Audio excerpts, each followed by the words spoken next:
Vamos falar, quer falar do Nicolas? Manda aí, o que você quer que eu comente ali? Eu vi o Danilo escrever um texto sobre isso, tá? Muito bom. O que o Nicolas mandou? O Nicolas tá sentindo, tá? Porque ele tá tomando umas canceladas lá dos bolsonaristas, né? Dos leais à família. E aí ele veio denunciar, olha só. Uai, faço esse post tão somente para me dirigir àquelas pessoas que, por ingenuidade e inocência, podem estar sendo afetadas e induzidas a erro pela campanha de ataques covardes e desonestos que venham sofrendo há meses. É gente que simula virtude e boa intenção, que finge estar movida por algum nobre propósito, mas que em verdade age em função de sentimentos e interesses que talvez não admitem nem para si mesmos. E não direciona a um somente, mas a vários que exigem uma maturidade em mim que está ausente neles mesmos. Nossa, como você é nobre, né? Um sujeito nobilíssimo.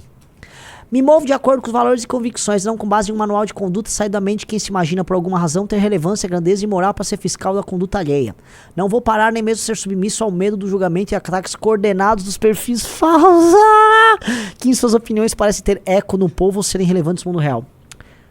Ele tá falando do Carluxo e ele tá falando, sabe de quem mais?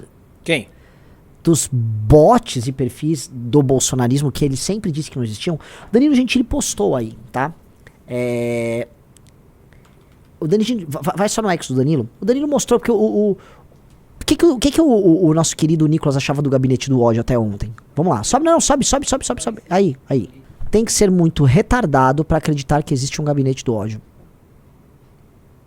Foi provada a existência do gabinete do ódio. Ataques coordenados de... Agora tem. Porque é o seguinte, né? Agora que ele é vítima disso, agora existe o tal do gabinete do ódio, né? E agora existe. Quando ele se valia disso, quando ele se serviu disso, quando ele cresceu com esses mesmos perfis, incensando as coisas dele, aí era beleza. Aí é beleza, né? Aí é lindo, aí é legal, aí é bacana, tá? Agora que não, agora é inadequado, né? Esse é um textão, tá? Que precisa ser colocado aqui, Riso, que é publicado na semana que haverá a manifestação pró-Bolsonaro. Entendam? Por quê? Porque tá tendo uma tensão. Há uma manifestação convocada, que é a manifestação do dia 16 de março, cujo tema principal é o quê? Defesa da... Anistia? Não, é defesa da corrupção. Verdade. Dia 16 tem uma manifestação pró-corrupção acontecendo, que vocês estão sabendo? Tem uma manifestação agora, nesse fim de semana, pró-corrupção, que vai acontecer aqui em São Paulo e no Rio de Janeiro, tal. Essa manifestação pró-corrupção, ela é tocada pelo Bolsonaro e ela tem como fim facilitar a candidatura de figuras corruptas do bolsonarismo e do Centrão. Então tem uma manifestação, cara, pró-corrupção que o Bolsonaro tá tocando. Essa manifestação antes era uma manifestação pró-ego do Nicolas e de outros pós-bolsonaristas, né? Que eles vão aparecer, porque ninguém ali tá tocando impeachment porcaria nenhuma. Não é uma manifestação sobre impeachment. Já falei pra vocês que não tem chance de ter impeachment aí. Então tem uma manifestação que vai acontecer pró-corrupção, sucedendo uma manifestação pró-ego dessas pessoas. E essa manifestação pró-corrupção, ela vai ter como natureza um monte de gente vestida de amarelo, tá? Em alguma avenida, em algum lugar, gritando mito, cantando Viva o Bolsonaro, talvez cultuando o Valdemar, vão ouvir o Silas Malafaia, e o mito vai falar que ele não quer ser preso porque o Bolsonaro já tá com medo de ser preso. E, cara, esses caras vão ter que dividir caminhão, né? E a relação com o Nicolas tá uma merda. Ele encontrou o Renato 38 agora que xingava o Bolsonaro. E aí os caras bateram nele nisso. Então a relação tá ficando muito ruim. E aí esse texto vem aí já, né? Mostrando, eu não vou me submeter assim. Tem um gabinete do ódio já praticamente batendo. Que legal. Entendi. Esse é o game que tá rolando, né? Sim, amigos, esse é o game que tá rolando. É um game de um grupo político completamente tensionado, com divisões internas que não vão se resolver, que pelo contrário, elas vão apenas aumentar. E vão aumentar, e vocês precisam colocar isso no papel, tá?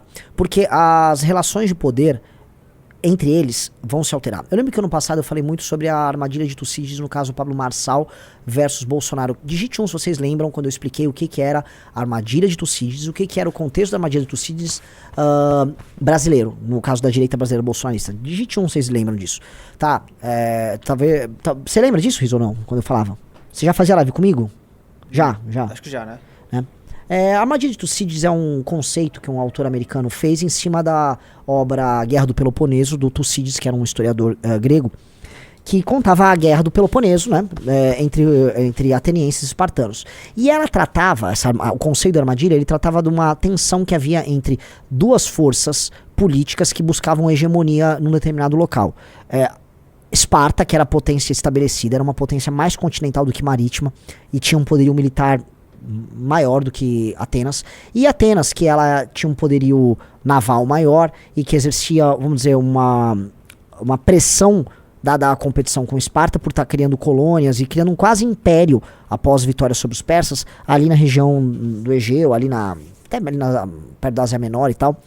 E aí essa tensão que existe entre uma potência consolidada e a potência em ascensão, ela vai gerar uma guerra, e é quase inevitável você ter uma guerra. Então usam muito o conceito de armadilha de Tucídides para falar sobre a relação entre China e Estados Unidos, que está pintando uma armadilha de Tucídides em que os Estados Unidos e a China vão acabar criando uma corrida entre uma e outra, porque quem está estabelecido quer evitar a ascensão do outro. E eu falei, olha, a gente vai ter uma armadilha de Tucídides à época, né, naquela eleição, entre o marçalismo e o Bolsonaro, porque é uma potência ascendente querendo roubar força da outra. E aí você fala, onde ficou o MBL? O MBL é Roma. O MBL tá lá na bota, tá lá, eles vão se matar, a gente vai lá, engole. Ou o MBL vai ser a Macedônia um dia, vai ser o Alexandre que vai, matem aí, a gente vem e engole todo mundo, entendeu? Esse é o lance, ou a Roma ou Macedônia, escolham o que for mais cabível. O ponto é, a armadilha de Tucídides, ela fez com que a lógica que a gente assistisse como o bolsonarismo ia reagir a essa potência que ascendia. Que no primeiro, não, quero ser amigo, quero isso. Quando viu, só quer tungar. O Marçal, ele serviu como precursor da libertação de muitos bolsonaristas oportunistas que estavam aguardando algum momento para que eles não precisassem ficar permanentemente submetidos às vontades e decisões da família. O Nicolas é um deles, eles começam a ter um tamanho grande. E outro cara que fomenta um pouco isso é o próprio Valdemar, porque como eu já disse milhões de vezes, inclusive antes das eleições de 22, o Valdemar quer ter um bolsonarismo sem Bolsonaro.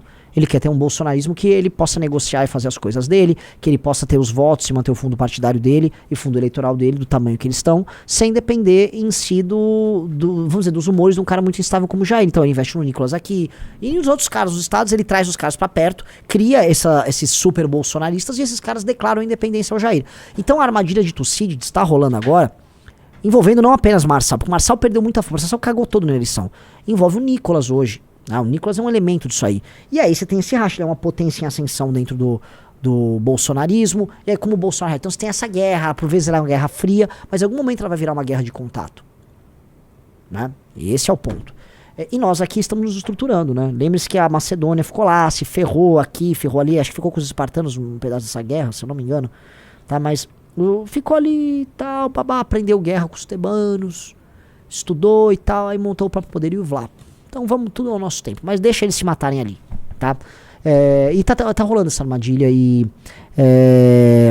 ela só vai piorar. Eu tô explicando esse conceito da armadilha porque eu preciso explicar da distribuição de forças. Portanto, assim, se essa guerra ela se dá por conta, vamos dizer, da pressão exercida por uma potência em ascensão e os medos da potência estabelecida, isso se acirra ainda mais quando a potência estabelecida diminui o status dela. E o que vai acontecer? O Bolsonaro diminui o status já perdendo direitos políticos e vai diminuir mais ainda porque ele será preso. E assim, Brasília, a política em Brasília e o judiciário em Brasília sabem que o Bolsonaro, em não se alterando nada, será preso. É isso. Se não se alterar, não tivermos nenhuma alteração, o Bolsonaro será preso. O próprio Bolsonaro sabe disso. Então um Bolsonaro preso, ele tem muito menos força. E aí todo mundo que quer se libertar do bolsonarismo, que são esses oportunistas que estão agora buscando esse caminho, eles estão loucos pra fazer isso. E eu acho que isso, tanto pro Eduardo quanto pro Carluxo, etc., é muito estressante. Porque eles estão vendo, vamos dizer, aos poucos o que eles construíram se esvaindo, né? Como areia por entre os dedos deles. E é meio que isso, né? Então é uma briga longa, mas é uma briga que ela estava clara que ia acontecer, né? É um projeto que não foi construído através de valores, não foi construído através de lideranças virtuosas. É um projeto que foi construído no personalismo de uns e no oportunismo de outros. E vai dar nisso, vai dar merda.